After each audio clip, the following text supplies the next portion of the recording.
Bom dia, pessoal. A gente vai continuar com o nosso assunto, tá? De propriedades coligativas. Primeiro, vou falar sobre a pressão máxima de vapor, certo? Que a gente vai chamar de PV. Então, aqui eu tenho um sistema aberto e um sistema fechado, certo? O sistema aberto, ele tá na temperatura de 30 graus, tá?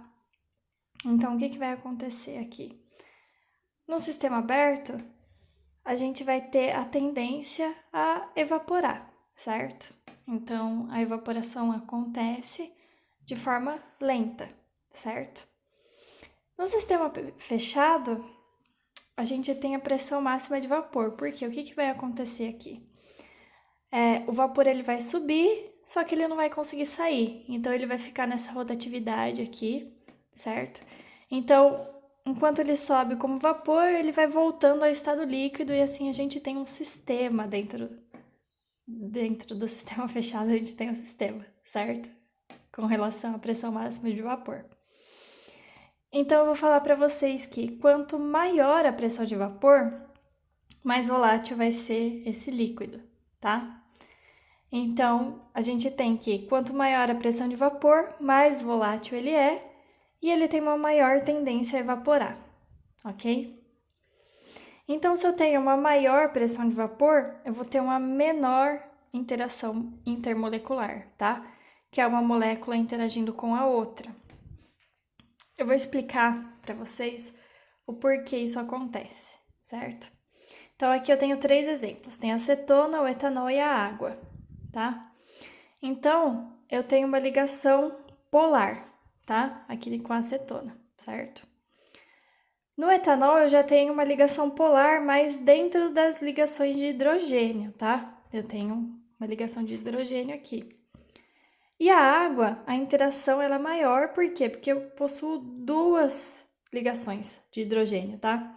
Então, a gente vê as ligações de hidrogênio com os elementos do grupo FON, certo? Que é o flúor, oxigênio e nitrogênio. Então, toda vez que eu tiver uma ligação de hidrogênio com um desses elementos, eu vou ter uma ligação de hidrogênio, que é uma das ligações, que é a ligação mais forte que a gente tem, né? Então, o que vai acontecer? Já que eu tenho uma interação muito forte na água, a água ela tem uma menor facilidade de evaporar, certo? E aqui na acetona eu não tenho ligação de hidrogênio, certo? Ela é só uma ligação polar. Então, o que vai acontecer? A acetona ela tem uma maior facilidade de evaporar, tá? Então, é isso que ele está falando aqui. Quanto menor a pressão máxima de vapor, menor a interação molecular, certo? Então, com relação à pressão máxima de vapor, nesse momento é isso, ok? Agora a gente vai passar para a tonoscopia. Tonoscopia simples, tá? O que vai acontecer com ela? Eu tenho um solvente puro, certo? Que eu vou chamar de água, tá? Então, eu tenho aqui nesse recipiente um solvente puro. Eu vou adicionar um soluto a esse solvente, tá? O soluto vai fazer com que ele impeça o sistema de evaporar com facilidade, tá? Então, o que vai acontecer? Se eu adiciono soluto, se eu tenho uma quantidade maior de soluto, eu vou ter uma menor pressão máxima de vapor, certo? Por quê? Porque ele vai impedir de evaporar. Enquanto ele tá um solvente puro, lembra que eu falei para vocês, a água no estado a 30 graus, ela tá evaporando, tá? Com uma tendência menor, mas ela ainda evapora. Se eu adiciono o soluto, ele vai impedir que ela evapore com mais facilidade, tá? Então, a tonoscopia é isso. Aumentou o soluto, diminuiu a pressão de vapor, ok? Agora a gente vai para ebulioscopia, tá? O nome, ele já é... A gente já sabe do que ele tá falando, tá? No ponto de ebulição, certo? Então, primeiro eu vou falar para vocês em substâncias puras, tá? O que seria o ponto de ebulição? O estado líquido para o gasoso de forma rápida, certo? Então, o que eu vou ter aqui? Eu tenho esse desenho, que eu tenho o meu sistema, certo? Eu tenho água aqui dentro. E aqui embaixo eu tô colocando uma fonte de calor, tá? Então, o que vai acontecer? Ele vai começar a criar vapor, tá? Mas eu tenho a pressão atmosférica em cima, certo? Então, essas bolhas de vapor, elas não têm força suficiente para sair do recipiente. Por quê? Porque a pressão atmosférica está lá em cima e ela não vai deixar essas bolhas de vapor de água subir, certo? Isso daí a gente lembra em física, tá? Lembra das forças, a gente faz as setinhas, certo? Então, quando a gente tem a pressão atmosférica igual à pressão de vapor, e daí, nesse momento, começa o processo de ebulição, tá? Primeira parte em soluções em substâncias puras é isso, certo? Eu só vou ter ebulição quando as minhas duas forças, as minhas duas pressões se igualarem, tá? Agora, em soluções, se eu coloco ali uma solução, o que vai acontecer? Se eu crio uma solução, eu coloco um soluto. Se eu aumentar o soluto, certo? A minha pressão o meu ponto de ebulição, ele vai aumentar também, tá? Então, quanto mais soluto eu coloco, mais o meu ponto de ebulição aumenta, certo? Essa é a ebulioscopia. Ebulioscopia, que nome chato, né? Vamos lá. Próxima parte, crioscopia, tá? Ele vai falar pra gente do ponto de fusão, certo? Então, é a temperatura na qual a substância passa do estado sólido para o líquido. Esse processo inverso ocorre na mesma temperatura e a gente chama de solidificação, tá? Então, é aquela parte básica lá do ensino fundamental que a gente faz as transformações físicas da matéria, tá? Então, o que vai acontecer aqui? Se eu aumento a pressão, eu vou aumentar o meu ponto de fusão, tá? Então, eu vou colocar um exemplo para vocês aqui, ó. A água, ela tem um aumento de pressão no estado sólido. Nesse caso, a gente diminui o volume, tá? Então, se eu aumento a pressão, eu diminuo o volume. Se a minha água está no estado sólido, ela ocupa um volume maior, tá? E vice-versa, tá? Aqui eu tô falando do processo de solidificação, mas o processo inverso também é verdadeiro, tá? Então, como definição, a gente tem que o abaixamento do ponto de fusão é devido à adição de um soluto, tá? Então, eu abaixo o ponto de fusão quando eu coloco um soluto nessa solução, tá bom? Agora, a parte de osmoscopia, tá? O que vai acontecer? A osmose, o processo dela é equilibrar e igualar as concentrações, tá? Então, aqui nesse primeiro recipiente, eu tenho uma membrana semipermeável dividindo os dois, tá? E isso daqui é um soluto, certo? Os dois estão eles estão no mesmo sentido, né? Vocês estão vendo que eles estão iguais. O que vai acontecer? Nessa membrana semipermeável, ela vai deixar o líquido fluir, tá? Então, nesse momento, ele sai do meu primeiro recipiente, passa para o próximo e assim ele vai fazendo esse processo, tá? Quando isso acontece, eu tenho uma diferença de líquidos, né? Então, essa diferença vai ser o quê? A minha pressão osmótica, tá? Que ela impede o processo de osmose, certo? Então, o estudo da elevação da pressão osmótica é devido à adição de um soluto não volátil, tá? Então, a gente sempre vai, na parte de propriedades coligativas, a gente sempre vai ter adição de soluto, tá? Agora, uma parte muito importante da osmose são essas 3 definiçõezinhas aqui, ó, que eu coloquei para vocês, tá? Então, ó, o soro fisiológico. Ó, eu tenho uma célula, tá? Dentro de uma solução, ok? Então, o soro fisiológico, o que ele é? Ele é isotônico, tá? Vocês já ouviram isotônico em Gatorade, esses outros líquidos aí que são para recuperação dos nossos sais, tá? Então, assim, o isotônico, ele tem uma concentração igual, tanto dentro da célula quanto fora, tá? Quanto nessa solução fora da célula, ok? Então, a gente tem, quando as concentrações são iguais, eu tenho um isotônico. A água destilada. A água destilada é a forma mais pura de água que a gente encontra, tá? E ela não é recomendável para se tomar, tá? Coloquem isso na cabeça de vocês, nunca tomem água destilada, ok? O que eu falo que a água destilada é? Ela tem uma baixa concentração, então eu vou fazer, ele se chama hipotônico, tá? Então ele vai sair de fora a concentração para dentro da célula, certo?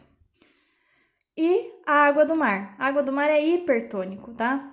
Então eu vou do meio menos concentrado, que seria a minha célula, para o meio mais concentrado, que é a água do mar, que tem ali o nosso soluto, que vai ser o sal, certo? Então essas três partes aqui, elas são muito importantes para se lembrar, tá?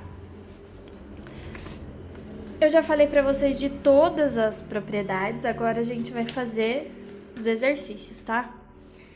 Então prestem atenção, porque eu vou mandar para vocês os exercícios e aqui eu tô só com as respostas, tá? Mas vocês vão ter que esperar um pouco porque eu esqueci de abrir o enunciado. Muito inteligente. Esperem só um pouquinho que eu vou abrir.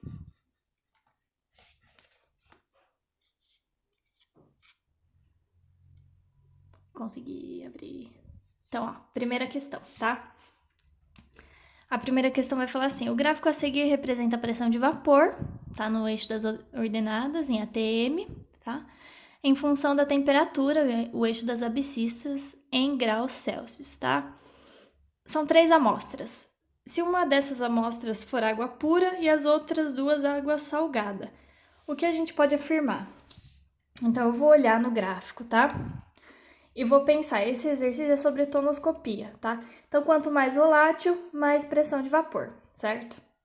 Então, eu vou olhar na minha pressão de vapor da minha primeira solução, tá? Então, ele é cor roxa aí do gráfico, certo? Então, eu vou olhar para ele e vou pensar no valor 1, tá? Que é 1 atm. E ele vai estar num valor maior que os outros, tá? Que é a solução 2 e a solução 3, certo? Então, se a pressão de vapor dele é maior, ele vai se tornar mais volátil, tá? Então, a gente já, nessa primeira parte, a gente já consegue definir que a pressão de vapor da solução 1 é maior que a da solução 2, que é maior da solução 3, ok? Então, o que vai acontecer? Se eu tenho uma pressão de volume menor, eu aumento o soluto, certo?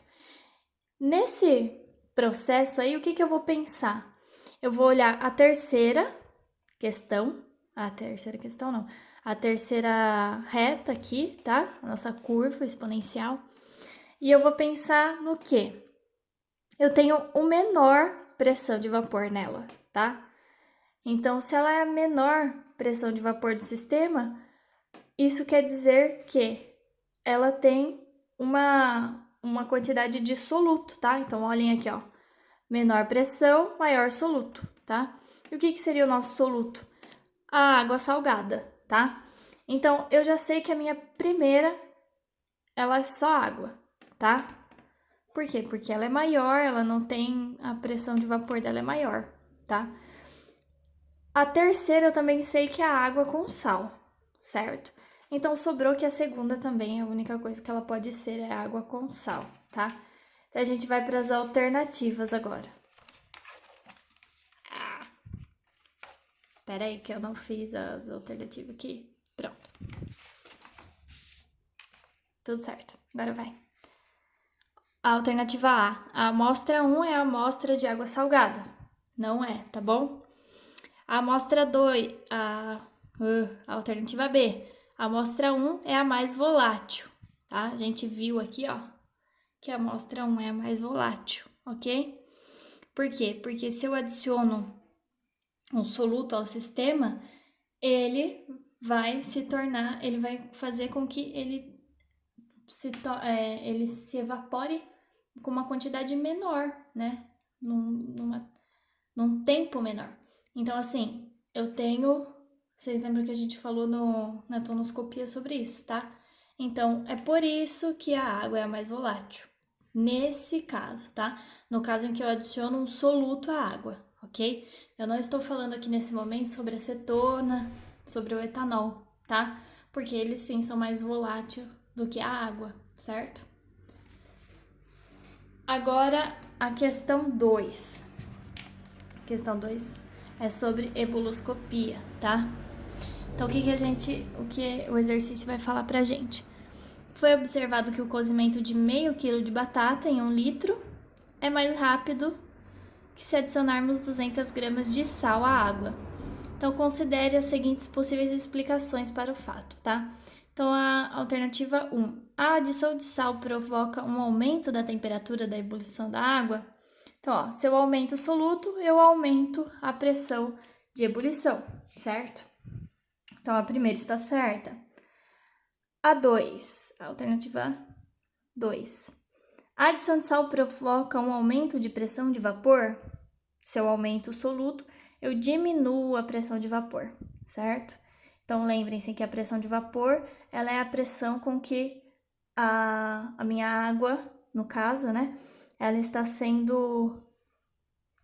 A água vai... esqueci o nome agora. Desculpa. É quando a água entra em estado de vapor, ela vai saindo do sistema, tá? Então, se eu aumento o soluto, eu diminuo essa propriedade, certo? E a questão 3, o sal adicionando não altera a temperatura da ebulição, mas reage com o amido das batatas, tá? Então, esse também tá errado, certo? Porque eu vou pensar na temperatura de ebulição da água. Se eu adiciono soluto, eu aumento a temperatura de ebulição, certo? Então, a alternativa é a A, ok? Agora, a gente vai para a questão 3. Uma questão de osmose, tá? Então, ó, a osmose é um processo espontâneo que ocorre em todos os organismos vivos e é essencial à manutenção da vida.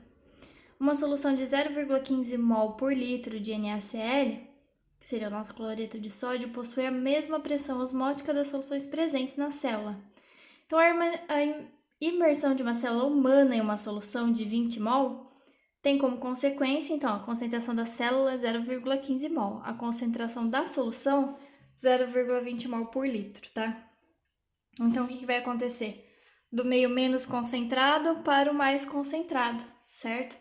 Então, a alternativa é a E, tá? Transferência de moléculas de água do interior da célula para a solução, ok? A questão 4 é uma questão extra, tá? Eu vou deixar para vocês fazerem, para depois a gente corrigir. Com relação a propriedades coligativas, a gente encerra por aqui, tá? E se depender do que, né, a gente ainda tá em processo de ver o que vai acontecer, né, com as aulas, nessa semana a gente já continua e entra no outro tópico, tá? Se não, daí a gente vai conversar sobre o que será feito, ok? Eu deixei também atividades no site digital e na apostila para vocês poderem fazer, tá bom? Beijo, até a próxima.